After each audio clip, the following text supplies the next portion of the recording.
This is a Dude Studios production. And hey, I'm the dude.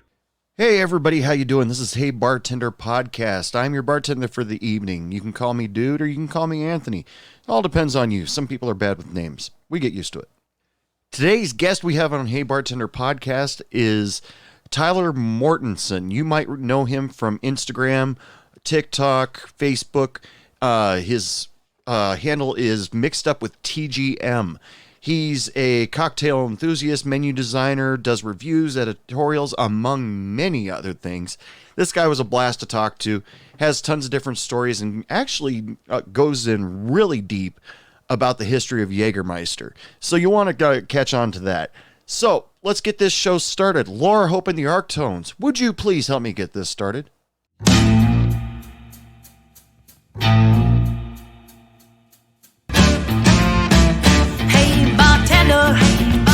Pass me a drink.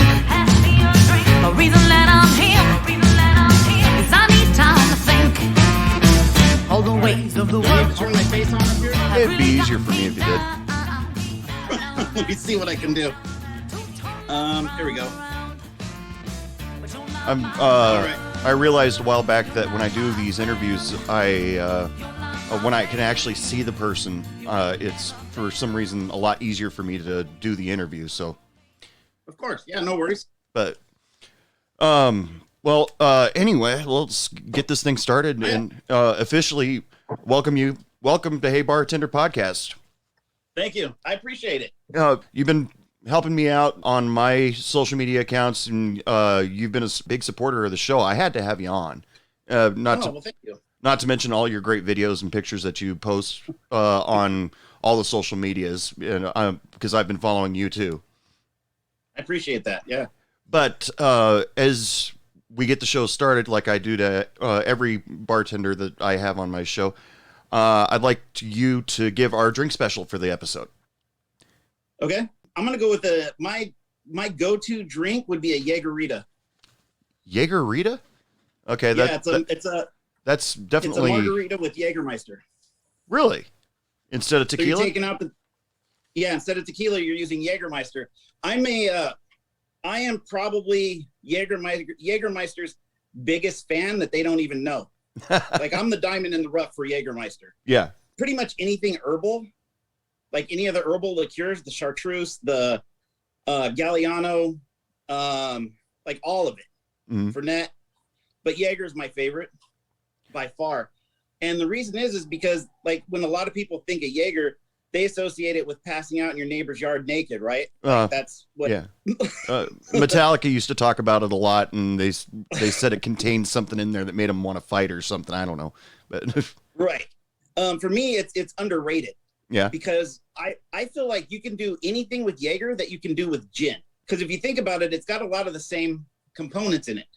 You've got the ginger, you've got the coriander, you've got the anise, you've got it all that gin has, basically, except I look at Jagermeister's gin on steroids. But I don't like gin. Right. And like Jagermeister is just and the story, like the fact that Jagermeister came out of a vinegar factory, Okay, that's interesting to me because I don't know Jagermeister's history at all. Do you have a summed up version of that, or? Basically, in 1936, the son, I believe the last name is Case, took over his dad's vinegar company, and that's where Jagermeister actually came from. And I did a video on TikTok not too long ago called the Black Jesus Shot, and he was basically trying to find a way to balance out the acidity in the vinegar to actually make it a distilled spirit. So this is the story. I don't know, if that's true, but this is the story. And he stayed up all night trying to mix and make things so easy and trying to make Jagermeister what it is. And he ended up mixing Johnny Walker Black Label with Jagermeister. Apparently a little too many times.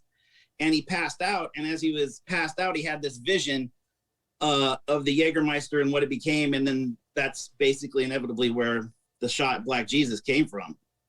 And so, yeah, it's only been like Jagermeister goes way back, but Jagermeister, as we know it, is only since like 1936. Okay. So, we got a double drink special out of that because we got a Jagerita. And now, when you make the Jagerita, just real quick, do you take out both the tequila and the triple sec, or do you just it's just margarita mix and Jaeger? It's ideally, yeah. You just use the Jagermeister, the triple sec, the and I use lemon lime sour. Okay. So I squeeze my own lemon, squeeze my own lime, add a little bit of gum syrup in there, as opposed to the simple syrup, because I like the richness that comes out of the gum syrup. Okay. And then I'll throw some mango in there too.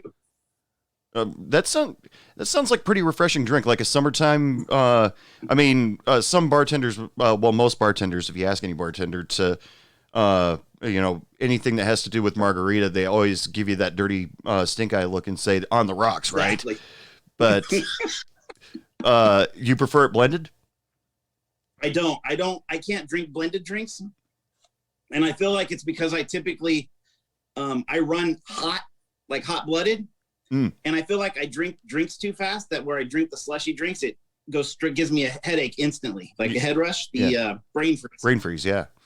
Gives me like instant. And it doesn't matter what I drink that's blended. Instant brain freeze. Wow. Okay. And no salt. Oh, no salt. Definitely. No salt. Okay. I even make it's funny because we'll go out to brunch and I'll talk to the waitress and what would you like for breakfast? Or what would you like to drink? I want a Jaeger Bloody Mary. And, you get the what? I said, yeah, Jaeger Bloody Mary. How do you do that? Take out the vodka, add Jaeger. Like anything is, I'm the biggest proponent of Jagermeister. So what started this whole, you're like fanboying over the Jagermeister name here. I totally am. I love this stuff. It's so crazy. I don't know what started. I think it was because I passed out too many times in my neighbor's yard, drunk in my underwear. I think I was like, I want to hack this Jagermeister. How do I not be that guy? Yeah. And it just took me down the rabbit hole of mix it with this and add some lime cordial and some Angostura bitters and, let's just play with it. Mm. Well, the fact that you took the time to actually play with it and see what goes with it and do things that I consider, at least, there are other bartenders that are probably like, it's been done. But the way I've known it, you've done a couple other drinks that are a little bit less conventional with Jagermeister. I mean, Jaeger, when you said Jagerita, I was immediately like, what? And now you say Jaeger Bloody Mary, and I'm okay, now that's different, Mm-hmm.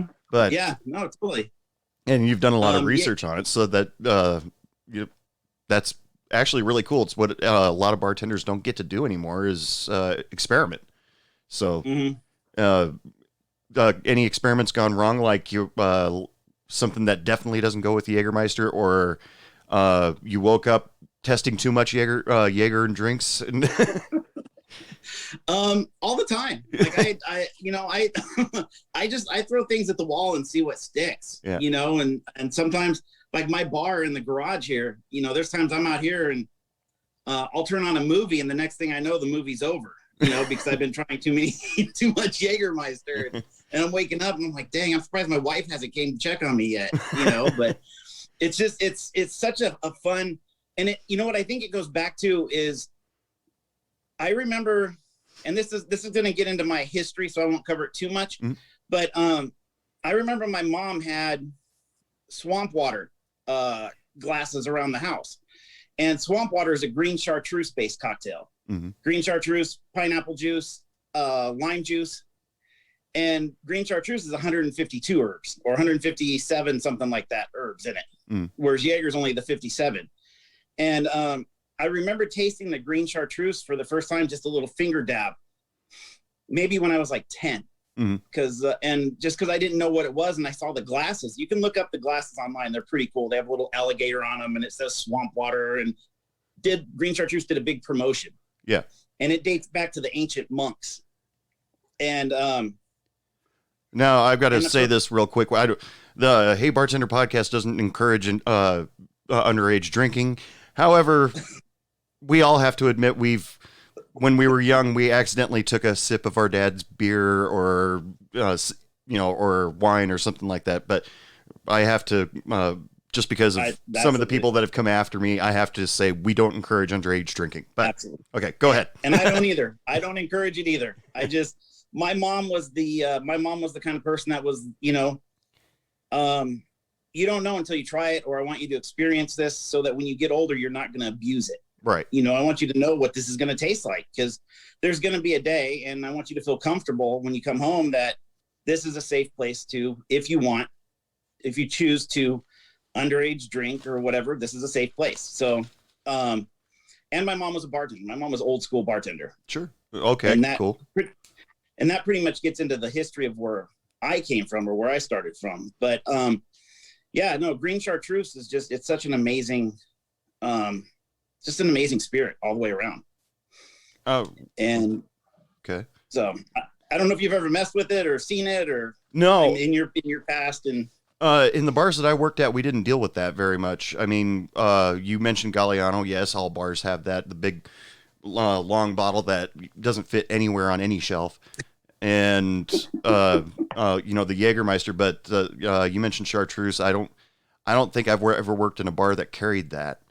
But it sounds interesting. You said that they had these special glasses for a promotion at one time? Yeah, they did a promo for it back in 60s, 70s of green chartreuse. And it's funny to look at the history of it.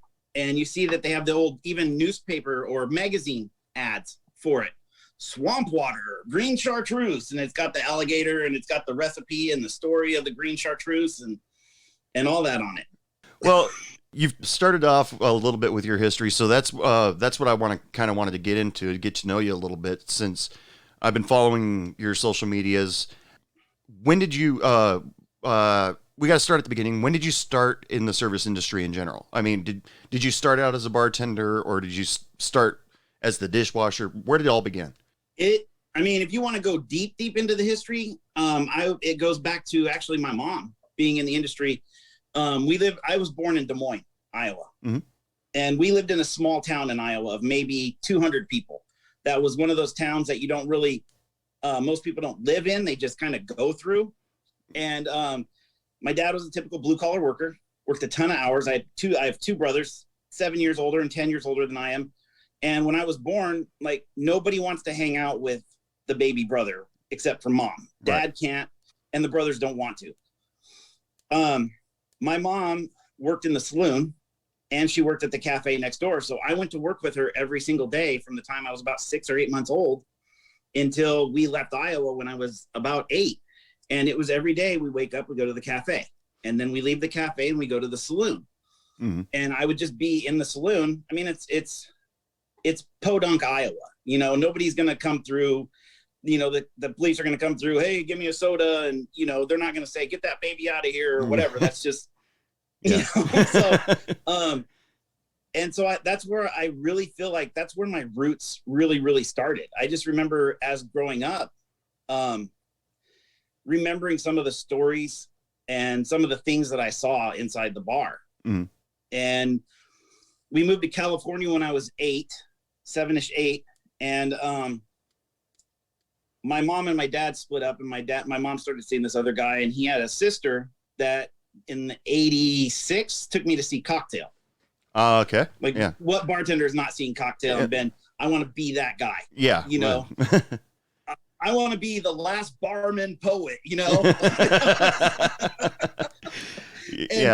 And I remember seeing that and going, God, that is so much fun. Mm. Like, how is that not fun? You got the girls, you got the beach, you got the barman poet, and I just remember. And then she gave me her Mr. Boston's bartender book. I still have it somewhere. It's underneath. And I would look at the book, and I would always think back to Tom Cruise, and I would start just kind of flipping glasses in the house. And I remember one time at a underage, she told me that we were having a little family get together, and she wanted me to make grasshoppers. Mm-hmm. And she said, throw them in the blender. She showed me how to do it. She said, throw them in the blender, and I want you to be our little server. I mean, maybe she wasn't the best influence, but she's still my mom. So Yeah. And so I was making grasshoppers for friends and stuff like that. And that was really, and it just, as I got older, it just kept, things would come up. My first job in the movie theater was at the concession stand. And I remember when the lines would get so backed up and people were getting pissed off because they couldn't get service. This was in Atlanta. I had moved to Atlanta around the age of 14, 15. And I just remember I would take the cups and the ice and I would like juggle the ice between the cups to entertain the patrons so they weren't getting pissed off while they're waiting for their popcorn. That's cool. And, you know, I would serve I would do fun little serve things where with the drink machine where I would spin the cup and hit it upside down, and just little goofy flair stuff that, you know, that I would see in cocktail, and I would mix the sodas like everybody does. And, hey, you got to try this new flavor, or check this out, and that's pretty much, I mean, that's and then I was 20 years old, you know, speeding up the story a little bit. I was about 20 years old, and I was reading my mom's Mr. Bartender book, and I started playing with liquors and spirits and stuff. She would buy me if I asked her. And I remember we would infuse, he would talk about, in Mr. Bartenders, he would talk about infused vodkas, apple infused vodka, to make apple vodka, because in the 60s and 70s there wasn't apple Absolute, there wasn't apple Smirnoff, right? You had to make it. Yeah. And so I remember it would infuse them. I got a job as a bar back at a restaurant that I'm still now 20 years later not even sure if it was a legit like restaurant. Yeah. What you think, is a speakeasy or something, or? I don't know. No, I think there was some shady business going on, because it was just, everything was under the table, and, you know, cashier, and it's okay that you're 20, you can still serve drinks. You know, there was a lot of, it's neither here nor there. It's water under the bridge, but it's just one of those funny things that sit in the back of my head going, yeah, that's something else that makes me think that maybe that wasn't, you know.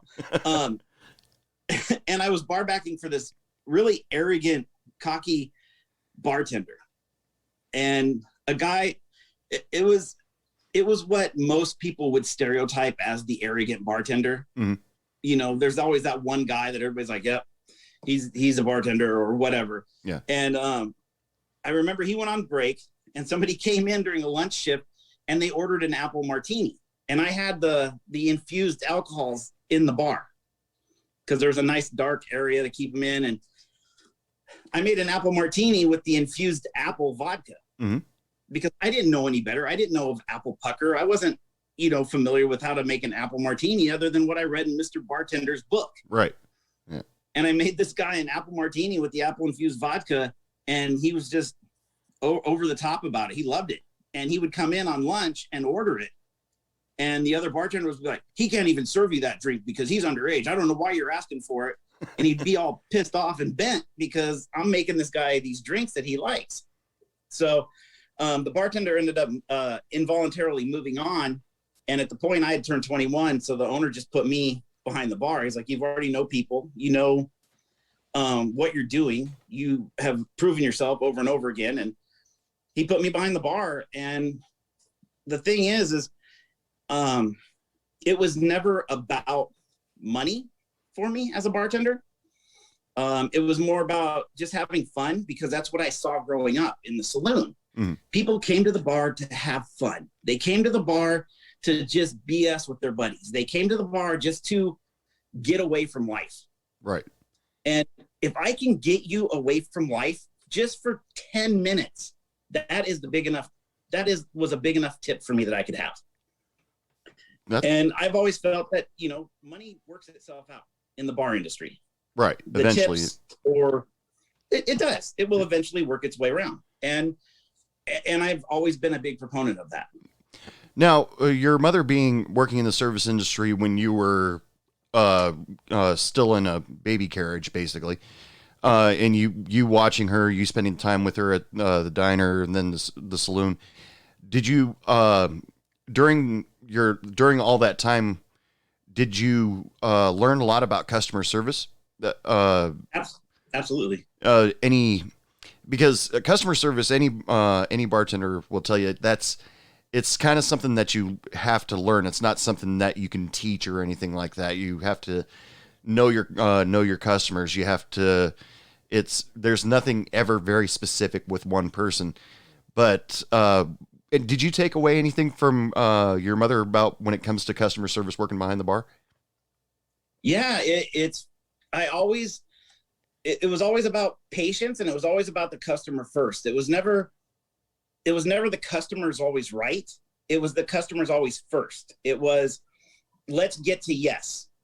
There's a happy medium between the customer. It's not, you're not a bad customer. You're just not where you need to be right now. You need to be happy. And if you're not happy, I'm not gonna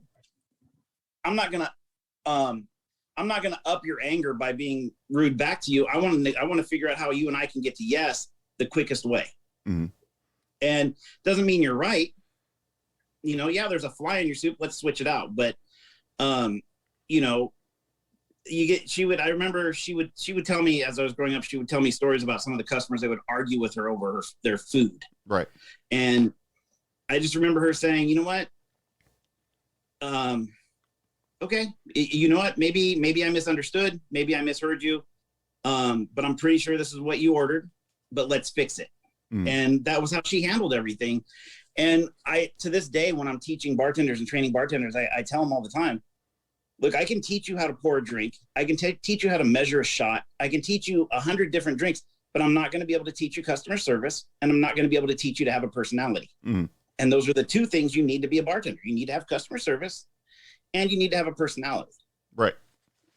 Which, having a personality, truth being told, to all my listeners and you, when I first started being a bartender, I came out of bartending school, and I was always introverted to begin with, but bartending was kind of my way to try to become, more social and get to know people and stuff like that. And for the first almost year I bartended, a lot of customers were a little standoffish about me.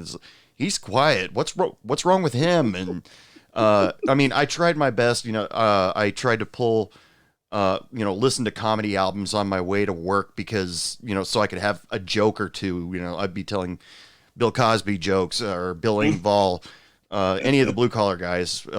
George Carlin was always a hit whenever I told his jokes. But being behind the bar and trying to learn customer service was actually a really great way to learn to be social and be a little bit. I'm still introverted, which is, but I'm not as bad as I was when I first started bartending. And doing this podcast also helps quite a bit because normally I wouldn't be able to talk to people like you or anybody else I've had on my show. But you act like that you have a good personality for behind the bar, and it shows through your videos that you post online all the time.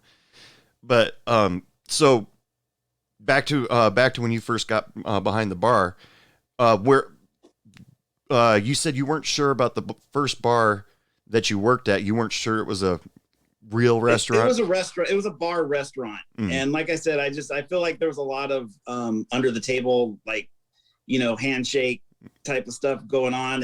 And what happened is eventually one day we just came in and the place, it was empty. Really? Like there was no warning. The cooks, the waitresses, we were all standing outside waiting for the doors to open, and they never opened. Huh. And that was just an overnight. Like the night before, it was a great Friday night, and it was just done. The Jimmy the Fish just came in, and maybe I don't know. So where did you go after that then? I went to a Cowboy Bar in Atlanta. I started working at a Cowboy Bar, and that was a blast. That was just because that was right around. I want to say that was right around AOL just getting big. Oh, okay. Yeah. So around 95, somewhere. Yeah, something like that. I mean, it was a couple years after that because I was still probably maybe I'm gonna go 2000. Okay. So it was still like internet was still new, and maybe I was just new to the internet at that time. I don't know. But I remember I would go into chat rooms and I'd go in and, the ASL, whatever, and I'm working tonight, come see me. And that, like, the girls would love it and they were all over it.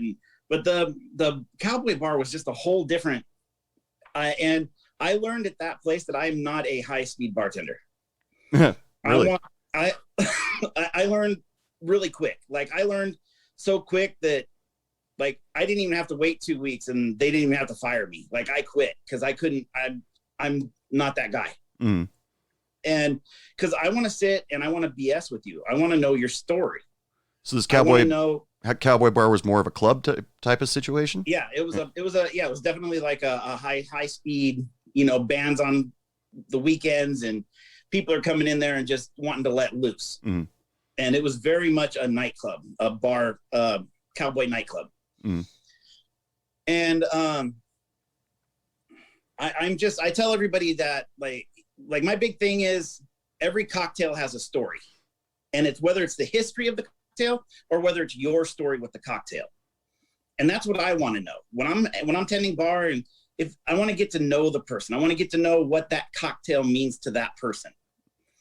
And so I realized, I said, maybe I need to go try a hotel bar. Mm-hmm. So I started working in a hotel bar and loved it. One of the best bartenders I ever met was in a hotel bar. He was an older guy, and I speak about him a lot in my videos because he was such the hotel bartender stereotype. Real cool, real smooth. Somebody asked me if you could get anybody to play him in a movie, who would it be? And my first thing that came to my head was Matthew McConaughey. Because Matthew McConaughey is that smooth, like, he's got the witty jokes. Yeah.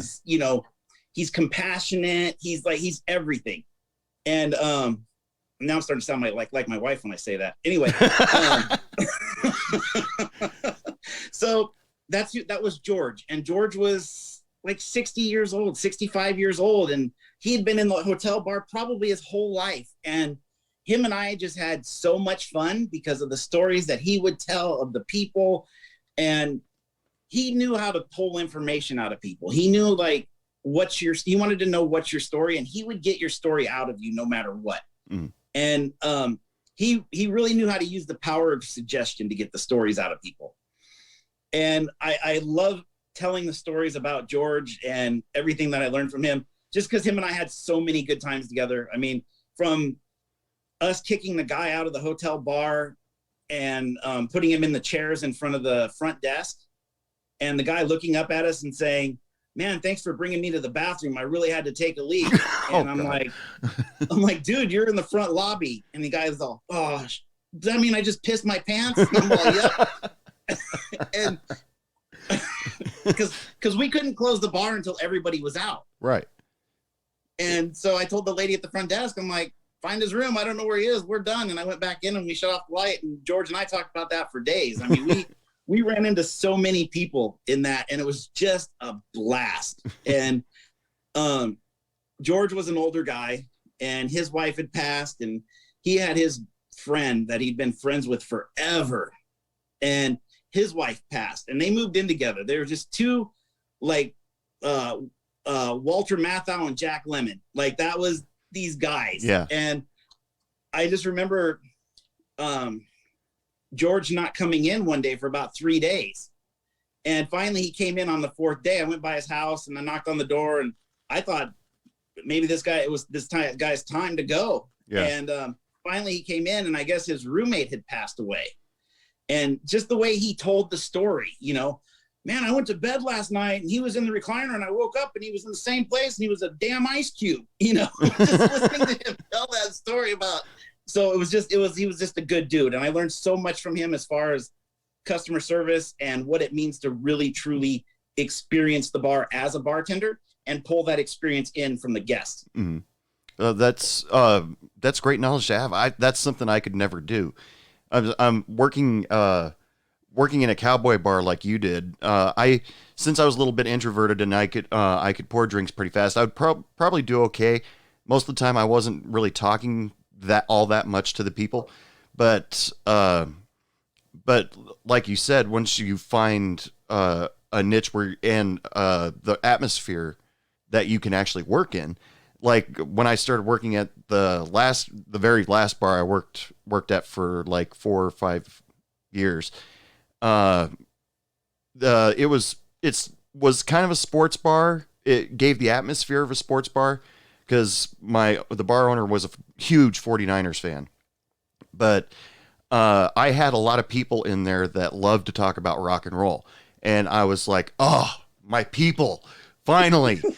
And then it became, other people would ask about me around town and say, oh, that bartender works over there. He doesn't talk much. And they say, ask him about the Beatles. He won't shut up. And then Nice. that became kind of the interesting thing about me finally. But Mm-hmm. hey, people, it's time to take a short break to tell you about www.heybartenderpodcast.com. It is the website where I post all of the new and old Hey Bartender podcast shows. You can go catch up on previous episodes or check out the new episodes that come up every Saturdays and sometimes Wednesdays. There is also a Hey Bartender podcast store where you can buy Hey Bartender podcast swag. Go check it out today. In fact, I just added a new t-shirt in there that I've stolen the hashtag because I'm so tired of all of these customers always treating people in the service industry saying, why don't you get a real job? You know what? I made a t-shirt that says hashtag this is a real job. So go check that out at www.heybartenderpodcast.com. Now let's get back to Tyler. When you found yourself in the hotel bar, then that was a much more mellow atmosphere that you actually really enjoyed, it seems like. Mm-hmm. It really was. And then I ended up moving to California, and I had to, we moved to California. We basically drove cross country from Atlanta to California about 2 weeks after 9/11. And it was already planned. It wasn't because of 9/11 that we left. It was already planned. And there was nothing available out here because, the jobs market was crazy, and I couldn't get into hotel bars out here. So I ended up going back to the nightclub scene. And again, I hated it. I just didn't like it. I mean, talk about bartenders with something to prove. Yeah. First, now you're in one of the fastest states in the country, working in one of the fastest industries in the country, and people that's all they care about is themselves. And I got into fights with not fist fights. I threw a couple buckets of ice on him, but it was never a fist fight. And I ended up leaving that bar too. I just couldn't do it. And I ended up at a theme bar, like a restaurant theme bar, where they would come in and you would be behind the bar, and they would do a show. Oh, okay. Like this one wasn't a chain, but the next one I ended up at was a chain. Yeah. And, again, it was in the cowboy scene. Did you have to get out from behind the bar and dance for the customers, that sort of thing, or? No, I didn't, but they had a stage behind us where these guys would come up every night, and they would sing like Waylon Jennings songs and just old songs. And then when that show was over, it was time for the big show to start, and then they would go into another room, and then that's where they would get served their dinner and their drinks. And so initially it ended up being a service bar. So for the first 2 hours it was a regular bar, and then it became a service bar. And that job, at that time I ended up picking up an actual corporate job, like a full-time corporate job, because it wasn't enough hours. Well, to back up a little bit, I actually came out to California and wanted to buy a house, and I had the cash to buy the house because of in Atlanta bartending. I had the cash to put down, not to actually buy it, but to put down. And I remember walking into the bank, and the guy's like, "You're a bartender. You don't make enough money." And I'm like, "Dude, I make more money in one night than you make in a day. Yeah. Like, how do I not?" And he's like, "No, you don't have steady income." So I ended up getting a corporate job, and it was only supposed to be for 6 months, right? The famous, I'm just going to work here for 6 months to get.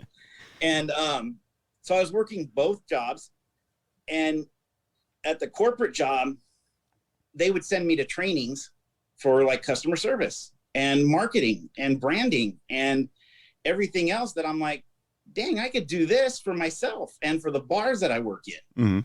And so I just stayed with it for the free training and the benefits and everything else. And the theme restaurant closed down. So I moved to the next one that was right down the street, the one that's the chain, and the one that's referenced in the Cable Guy. And so I was a bartender there, and I got put into a position of assistant manager, assistant bar manager. And so now I was able to take what I'm learning in the customer service and the corporate job and incorporating it into, and now you're dealing with all these different personalities. We want to introduce tip pooling to a group of people that have not been tip pooling for the last 10 years that they've been working there. Right. And now here comes this new bar manager, new assistant bar manager. They're like, yeah, we're going to put all of our tips in a bucket. And at the end of the night, you're going to get paid based on how many hours you worked. Yeah. Out of your tip. Yeah. That was tough. And I stayed there and then just had another opportunity arise at a sports bar. And it was a dive bar. And a lot of the stuff I studied, and then I was studying drinks. And so a lot of the drinks that I make are really dive bar-ish drinks, to be honest with you. Sure. And it's because it's fun. I don't like to garnish. I don't like to do it. I don't. I think it's time consuming, and I think it's a pain in the ass. Like, I'm not going to cut out a pineapple leaf to put in my Mai Tai and then put a little tulip on it. Like, I'm not that guy. I agree with you totally. And in fact, a lot of the brands that I work with, I tell them, like, you're not going to get the garnish out of me. Mm-hmm. I'm going to take your classy looking spirit and I'm going to make, the drinks are going to be good, but it's going to be sloppy. You have to figure out how to garnish it. Mm. And so I went to the sports bar, and I'm not a sports guy at all. Mm. Right, same here. Don't know. Yeah. My wife is a huge Angels fan, and I have Angels hats just because we go to Angels games. Mm. And I would pick up day shifts every now and then, and I would literally, because I knew the clientele that would come in. You're going to get business guys, and you're going to get sports guys that come in during the day. That's pretty much it. And they're going to drink their Bud Lights. They're going to leave you their 50 cents on the table, and then they're going to go back to work. But if you don't know anything about sports, how do you maneuver around that? So I would wake up, and every morning I would stop and grab the newspaper that I worked, and I would read the business section and I would read the sports section. Mm. And I would pick out the headlines. And I'd get there, oh man, can you believe Ricky Henderson last night trying to steal second base and he got caught? And as soon as you say that, somebody picks up on it and they run with it. And now you can just start to create a conversation, because they're not going to stick with Ricky Henderson missing the steal. They're going to talk about, Canseco, and they're going to talk about everybody else. And now you can start just, oh yeah, man, I can't believe that. Oh, that was horrible, and just so generalized conversation. And that's how I would get through my day shifts. Yeah, that you did like 5 better than I ever did, because I was always wearing a New York Yankees cap wherever I went. And people would always say, hey, big Yankees fan, huh? And I'm like, no, truthfully, I wear it because I'm a big Billy Joel fan. And because he had a video where he played Yankee Stadium years and years ago. But, when it came to people talking about sports, I knew basics of history in order to get a conversation started and hope that another person next to them would hear something about it and they could talk to each other. And so I could get out of it. Because, like, there was this one guy that came in, he wore a New York Mets hat, and one thing that I've always known, when you wear a New York Yankees hat, it doesn't necessarily mean you're a Yankees fan, because Yankee hats are trendy. But when somebody's wearing a Mets hat, guaranteed to the bone, they are a Mets fan. And of course, there are other stories like you remember that World Series where the Cubs were in the playoffs, and that guy in the stands reached out and caught that fly ball. Oh yeah, they talked about that for a long time at the bar. And I've brought that up in conversations with people that I've had on the show from Chicago, and say, hey, what'd you think about that? And they're they hold their head or something, like that. Right. But That's awesome. But hats off to you for going the extra mile just to at least have something ready, because I pretty much just stuck to my guns. I'm like, look, I don't know anything about sports, but once in a while I kind of fake it and do that really underhanded thing where let the guy just go off and just nod my head a lot. Mm-hmm. Yeah, exactly. But And so the owner of that bar, he ended up opening another bar. mm-hmm. And it was a few miles from it. And I ended up opening that bar. Mm-hmm. He sent me in as the manager to open the bar and to get the staff going. And I was still working the corporate job. And while I was working the corporate job, I got to thinking about, well, no, somebody hired me to do a private event. So I thought, okay, let's do it. So I did the private event, and then I started doing my own private event bartending company, and there wasn't much information on it Mm-hmm. about the private event company in 2005-ish, 6-ish. And there was a handful of us in California, in the Southern California area, that did do private events. And, we pretty much kept in contact with each other. I wrote an ebook about how to start your own private event bartending. I didn't make any money off of it because the people who published it took it all. But and it wasn't much, but it was how to start it and how to run it. And you mentioned private event bartending. Did I recognize a label on a bottle that you had sitting there? Chavo, yeah, I had him on the show a while back. Yeah. Yeah, Chavo's a good dude. He actually he sent me these bottles to try out. I met Chavo in a Facebook group a while ago, mm-hmm. and he is honestly one of the nicest guys. Very authentic. Yeah. I agree. He is what you see is what you get with him.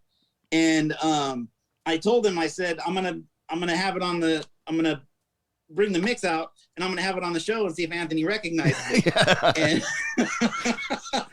I did. So yeah, and Chavo he's a good dude.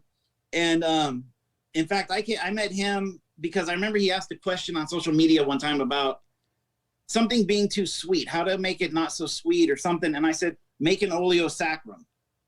And he said, what is that? Yeah. So I told him about it, and then he posted it. So oleo saccharum is basically sugar oil. So basically what you're doing is you're going to take it. This is how this process dates back, way back. This is how they used to sweeten all their punches. They would take the citrus peels and they'd put them in a bucket, basically in a big vat with sugar. And then they would let it sit for a couple of days, and that sugar would extract all the oils from the citrus peels. Mm-hmm. And then that's where you get your oleo saccharum, your sugar oil. Okay. And it's packed full of citrus, but it's not super sweet, the sugar. Mm-hmm. So, and I just remember posting that and talking to him about it. And that was pretty much how him and I got to talking. Yeah. And just a really good dude. Yeah, I had a great time talking with him and talking about him coming up with his own mixes and stuff like that. He was, and when I first started the Zoom call, I know that label,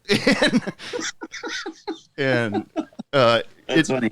It didn't take me long, but when you started talking about, because he's an event bartender and you have it on your social media account that you're also an event bartender right now, or can be. I am and I'm not. Like I got into it, and then I feel like now it's gotten back to how it was when I got in it. So when I got in it, there wasn't a lot of people, and the people outside of our circle of event bartenders were shady. Like there would be people, hey, I need a bartender, but you're not going to steal my booze, are you? Because the last guy that did it did. Or you're not going to overcharge me and promise all this stuff and then not deliver, right? Because that was a lot of stuff we were getting. Is people just being shady about it because it was easy money. Yeah. I mean, you go in for $450. You don't have to bring anything except your bar tools. You charge somebody $450, for a night of bartending, and they're going to walk out with your booze and all that other stuff. And I'm not that guy. My integrity means too much. I'm not that guy. And I'm starting to see a lot of it come back to the money. And I don't like that. I hate to beat a dead horse, and I know probably a lot of listeners are gonna be like, this guy doesn't like money. Like, what's his problem? But and I see a lot of it honestly came to light in March of 2020 when COVID hit. Yeah. I'm seeing people that are like, oh, I got all these events booked for 2020, but you know, they already paid their deposit, but they're not getting their deposit back because, you know, and I'm like, dude, you're really gonna lose a customer. Yeah. A 5-year, 10-year, 15-year, whatever customer, because you're going to get more than one event out of them if you're good, because you don't want to return $100 deposit because of COVID, something that they can't control. And I was starting to see that a lot. Yeah. I don't like that. Mm-hmm. It's just that's not who I am. And so I kind of, you know, I started backing out of the private events even a little bit before that, but this was really what did it for me. Like, I don't want to be around people that could eventually tarnish my name without me even knowing them. Mm. Because now I'm going to be grouped into this category of somebody who's not going to get their deposit back, or somebody who's going to show up and, you know, still, and I'm not saying all private event bartenders. So any of the listeners, please do not get that twisted. I'm not saying all private event bartenders are like that, because I don't need that to come back on you and me. Right. But there's that handful of people, you know, there's that 1% of people that do that. And I didn't want to be grouped in that. So I started working more on the consulting side. Mm-hmm. And in fact, a lot of it, I was gravitating out of private event bartending even before. I was working a corporate job, and I started focusing on private events and private event management. So I would go in and I would have event planners would hire me to manage the catering bar staff. Mm. Because the caterers weren't managing some of the caterers wouldn't manage their bar staff. So they would hire me to make sure that the caterers, because a lot of the venues, they have their vendor list. So you have to use those vendors. Mm. So they would hire me basically to manage the caterers bar staff for them. Okay. And I was like, this is a good gig. And I started consulting and meeting with bar owners about their bars. Like, how do we bring brand awareness to your bar?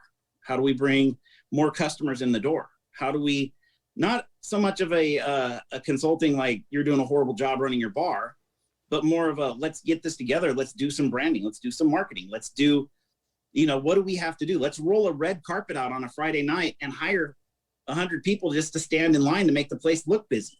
Oh, you know, that's the stuff. Yeah. That's the stuff that we were doing to bring the business into the company. And I started leaning more. That's kind of the area I was going in. Less liability, you know, because I'm not out at somebody's private residence or private venue serving drinks for somebody to overdrink and then go run off the road or hit somebody or whatever. So it was less liability for me to do that.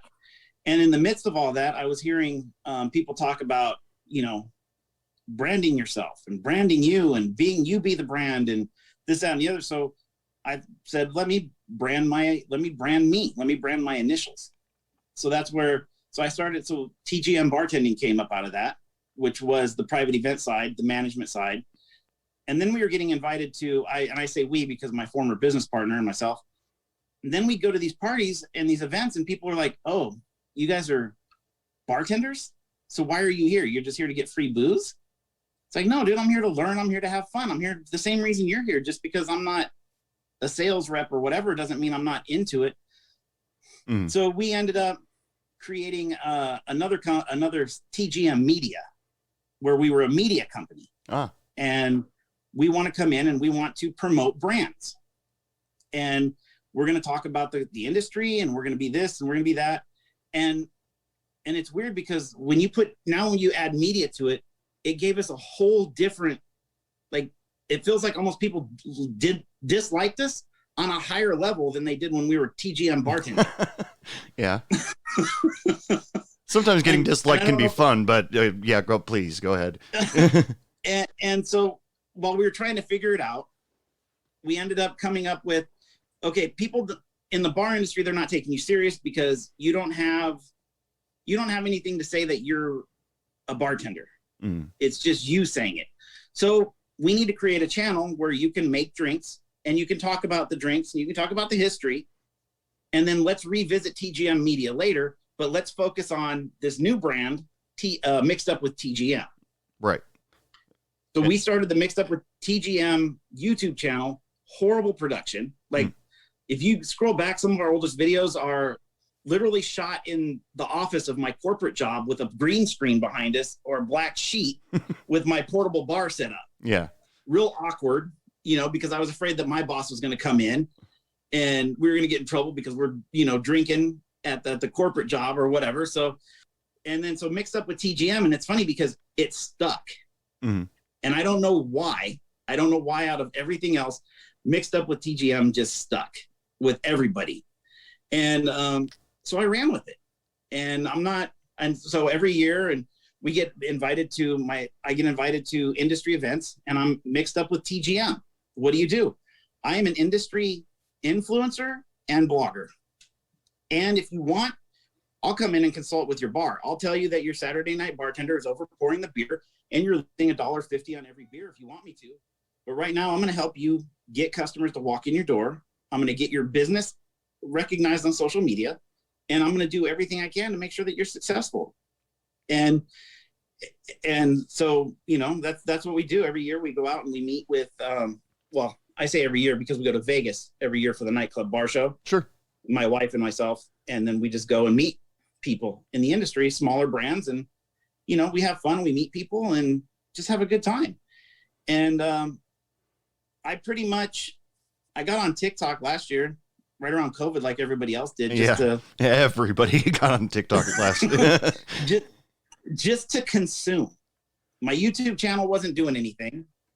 My YouTube channel was doing awful. And I'm like, it's because I'm not a video guy maybe. And then I got on TikTok and I would create here and there, right? You know, video here and there, and then I'm trying to figure out what works and what doesn't. And finally I just started going back to what I know, which is telling the stories of the cocktails that I know. Like, how did I come across the Darth Jaeger shot? How did I come across the Irish coffee car bomb? How did I come across, and what's the story? What does it mean to me? And people embraced it. And I'm not saying I blew up on TikTok, but you know, I like people, and I think the reason I didn't is because it was oversaturated. The people that did blow up have been on since, you know, it was what it was before. And plus you got personalities like Call Me Chris with the tiny hands, and you're right.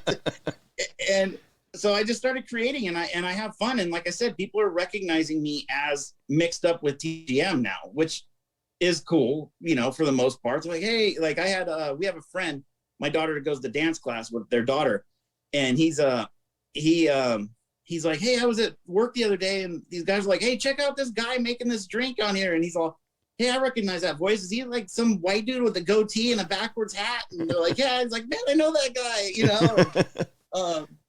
It's cool. And then when I was in TikTok, I started watching these other bartenders on TikTok.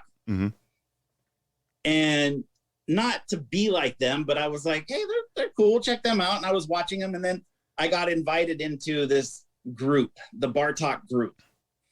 And everybody that was in this Bar Talk group is everybody that I was watching.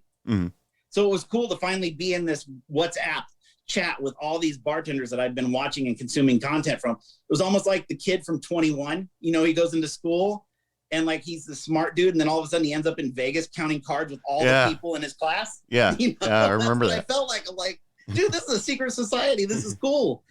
And it's just such a big family, you know. And again, it's the stories that brings everybody together, right? And that's what this is all about for me. And just enjoying telling the stories, enjoying making the drinks, enjoying experimenting.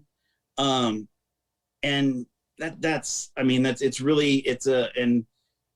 when people say that like bartending is their passion, you know, you really don't really know what it is until it is your passion. You know, Yeah. people always tell me like, this is your passion. This is what you love doing. This is it, right. And I'm like, I don't know. And now it's like, yes, it is. Yeah. That's cool. Like, I can't do anything other than think about the stories of the drinks that I've encountered and how to recreate those drinks and how to make those moments like magical again. Mm. And I think that's how you know something is what you're passionate about, is when you like just can't stop not doing it. Right. It's kind of the reason why I started this podcast at the same time, just because I remember late at night, my servers, or other bartenders from around town, we'd all gather at Denny's late at night, and we'd all share, or somebody's garage, we'd all share stories back and forth, you know, what happened that night, what's happened to us before.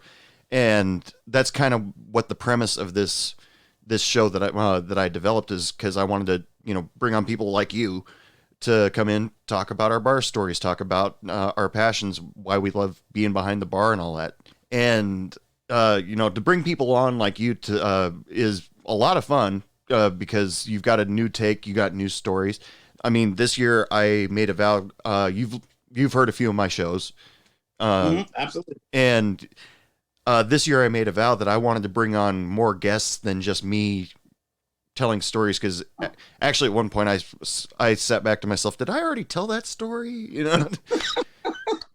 But to bring people on like you is actually it's actually a lot of fun for me, just because COVID, I don't get out much. I don't drink. I used to be a bartender, and I don't drink, not because I think it's bad for you or anything like that. It's just because I'm bad at it.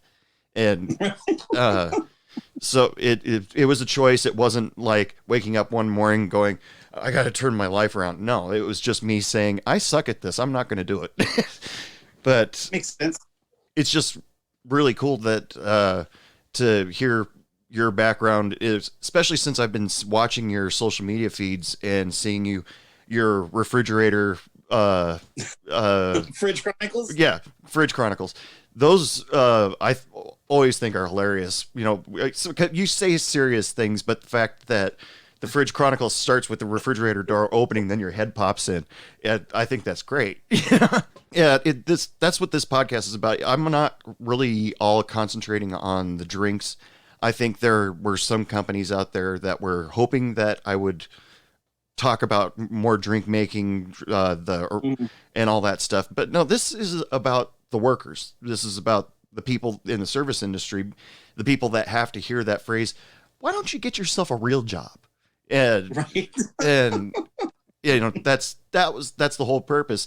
And you have turned what people don't consider a real job into a passion, into more than just a hobby. And I really respect that. Thank you. And is that bunch of pennies on your bar? Is it? Yeah, this is a penny bar. Okay. This is so when I was working at my previous company, it was a storage company, self-storage company. And somebody came in and they just unloaded a bunch of old wood and just dumped it in a storage unit. Because for $19.95, that's what you can do. Like, it's cheaper than going to the dump. And we would send out a free truck to pick it up. So it's a win-win. Anyway, they dumped the stuff, and I wanted to throw it away, but I was like, what can I do with it? So I ended up building a bar in one of the storage units. And this was built in 2015. Every one of these pennies, there's $44 worth, $40, I think $44, $47 worth of pennies on here. And they're all brand new 2015 pennies, straight from. So I was going around to different banks in Southern California, and I'm like, I need all of your brand new 2015 pennies that haven't been used. And I'm like, you know, if I do this too many more times, I'm going to be on a watch list somewhere, probably, you know. And, you're the reason why there's a coin shortage. Yeah, right. And so there's all the pennies are on here. 2015, it's the year it was built. I have a quarter over there. That's a 2009 quarter for the year that I was married. And then I have a dollar bill over there for the year my daughter was born. Oh, cool. And so I encapsulate it. So now I have to add another 4 feet and add more pennies, and I need to add another coin for my son, because he's 5. So now I have to add because he's starting to feel a little left out. So, but yeah, they're all brand new shiny pennies. Yeah, I just got overly curious because it looks really nice. But during the COVID thing, it was really easy for me to get other bartenders on here and get them to tell their stories because nobody was doing anything. They closed down all the restaurants or their hours were cut short. How has it been for your last year? It's been, you know what, it's funny because before COVID, I was telling everybody that I got in the best shape physically before COVID.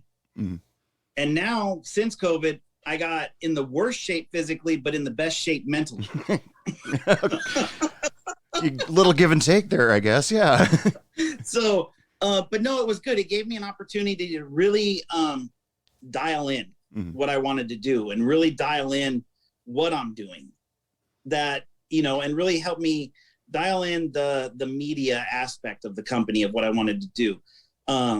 It gave me an opportunity to read more and tune in my consulting skills and management skills. Like I'm real big on like discipline, respect, integrity, you know, all of that. And that's one of the things when I go in and I talk to bartenders and owners and stuff, that's one thing I really push is like integrity and respect. And, you know, my wife, she's in an industry where she's management too.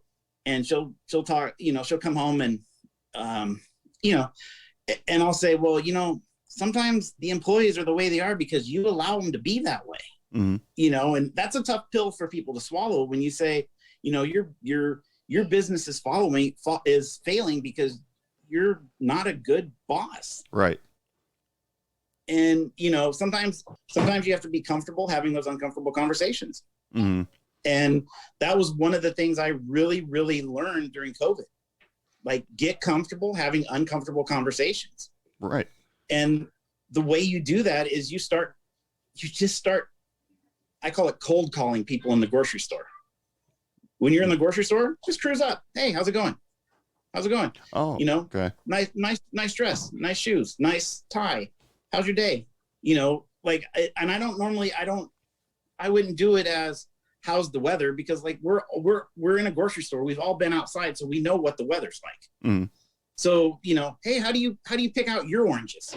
Oh, this is the technique that my grandmother told me. Or how do you pick out your watermelon? Oh, you thump it, or you look for the dark green. And and then you encounter the people that don't want you to even look at them. And then that's when you really have to get comfortable being uncomfortable. Yeah, that would be a stretch for me, just to walk up to a random person and say, "Hey, how's it going? Nice shirt." You know, just because I am who I am. But you know, right. It's something that I always strive to work on, even though I'm 44 years old now. But something I should have worked on back in high school. Yeah. But those are. But it's cool. It's just that's the stuff that's what I've learned. That's what I've taken from it. And the fact that I have neighbors that are in higher level jobs, that are in corporate jobs, that have their own businesses, and we can sit and talk about, you know, hey, you've hit this curve of complacency. You know, how do we get out of it? You know, I was sitting at the bar one night and I had a neighbor come down and he's like, I just don't have it anymore. I don't feel the passion anymore. It's like, dude, you've hit that curve. Like, you know, you build that anticipation to get things going, and then things go and they start going uphill. And then you get to the top and you're like, damn, I made it. And then you get complacent. And then what happens when you get complacent? You start going back down. So you got to feed the fire that's going to put you back on top. And that's where the discipline for me comes in, is getting to the point where I don't want to be complacent. Right. I want to stay on that high. That's how I want to be. And so when I'm talking to the neighbors and other people in the business, that's where I want them to be back on that high. Because that's where the most fire in you comes from, is when you're at that. Like, you know, when you go to a concert and for the next 4 days, you're like, yeah, I'm going to mosh on every person I see. And, that's the high that you get when you're at the top of that curve. Mm-hmm. And that's where I think everybody needs to be. And the low would be trying to stage dive, and they part like the Red Sea. Exactly. Well, so no, I'm sorry. That's it. That's what I've done. No, I apologize for cutting you off. That's where I'm at with everything with COVID. That's what it has put me in. Yeah, it affected everybody, but it sounds like some places are opening up, some places maybe not so much. Well, I'm sure, like you mentioned, that a bunch of people got events canceled, so I'm sure that hurt quite a few people. Whether they return the deposit or not, it's still a bad thing, because now you're sitting back going, now how do I make money, since I just had 4 quinceañeras cancel on me. Yeah. But it sounds like you're doing pretty good. You kept yourself busy, and that's the most important thing, because a couple of my friends, when COVID started, for the first 2-3 months of being on unemployment, it was bottomless mimosas, and starting from the morning till whenever, but you managed to keep your mind busy and build yourself up, and then build your business in at the same time while you're building yourself up. That's very cool. Well, yeah. We're coming up towards the end of the show. Now, I would like you to, if somebody wanted to get a hold of you or find you on social media, tell us where to find you. I'm at Mixed Up with TGM on Facebook, YouTube, Instagram, Twitter, TikTok, like all of it is at Mixed Up with TGM. And I don't cross post all of my material because that's just not something I will, like, I'll do it eventually. Like, a lot of my older TikTok videos are coming to light on Instagram Reels now, but there's been long enough time to where people that may not have seen it on TikTok the first time are now going to see it on Instagram, or vice versa. So, because it really drives me crazy when I log on to one and then I log on to the next and I see the next, and then it's the same person posting the same. So I don't want to do that to any of the people that follow me. And sometimes what I'll do is I'll post the picture that tells the story, and then on TikTok I'll post the video, or Facebook I'll do a bigger blog about it, and with the picture about it. So yeah, it's Mixed Up with TGM on everything. Well, I really appreciate you coming on the show, man. And if anytime you want to come back on, plug something, or just to sit and BS, just give me a call whenever. I appreciate it. And I want to reiterate again that I apologize. I'm not stepping on anybody's feet. I do not think that all private event bartenders are shady. I just want to clear that up. I feel guilty that I even said it, but it's a reality. Yes. They're out there. Yes. So we'll make sure to keep that in mind. So anyway, right. Thank you for the time. I appreciate it. All right, people, it is last call for alcohol. Come on up to the bar. You're not getting shit from me, because I don't have a server out there, and quite frankly, the commute would kill me. So, first of all, I gotta thank Tyler Mortensen for being on the show. Remember, you can catch up with him on all the social medias at Mixed Up with TGM. You'll find out a lot of really cool and interesting stuff from him on TikTok, Instagram, whatever. I'd also like to thank Laura Hope and the Arctones for continuing to let me use your song Dr. Bartender as the theme song for Hey Bartender podcast. Yes, I will kiss your ass till the end of time, because it is so cool that you let me guys do that. It means a lot to me, I swear to God. So go check out Laura Hope and the Arctones wherever you download your music. Bandcamp.com, Spotify, iTunes. You can find them anywhere. They got a lot of great stuff. Always remember to visit www.heybartenderpodcast.com. Check out the swag I got available. Check out new or previous episodes. And, help support Hey Bartender Podcast by following me on Instagram, Hey Bartender Podcast, Facebook, Hey Bartender Podcast. I'm even on TikTok. Hey Bartender Podcast. I don't do a whole lot of TikTok because I can't dance, but you'll get alerts all the time on when the new shows start to post. And you know what, people? I tell you the truth, I could really use some ratings on iTunes or Spotify, wherever you listen to Hey Bartender Podcast. Get on there, leave me a review, leave me a rating. 5 stars is my favorite. But if you want to go lower, that's your opinion. I'm totally cool with that because, like I always realized when I was a bartender, I can't please everybody. But I try. I really, really try. So until next time, ladies and gentlemen, I just want to wish you all lots of love, lots of sex, lots of happiness, and don't take any shit from anyone. Good night. What do you mean it's last call? I just got here!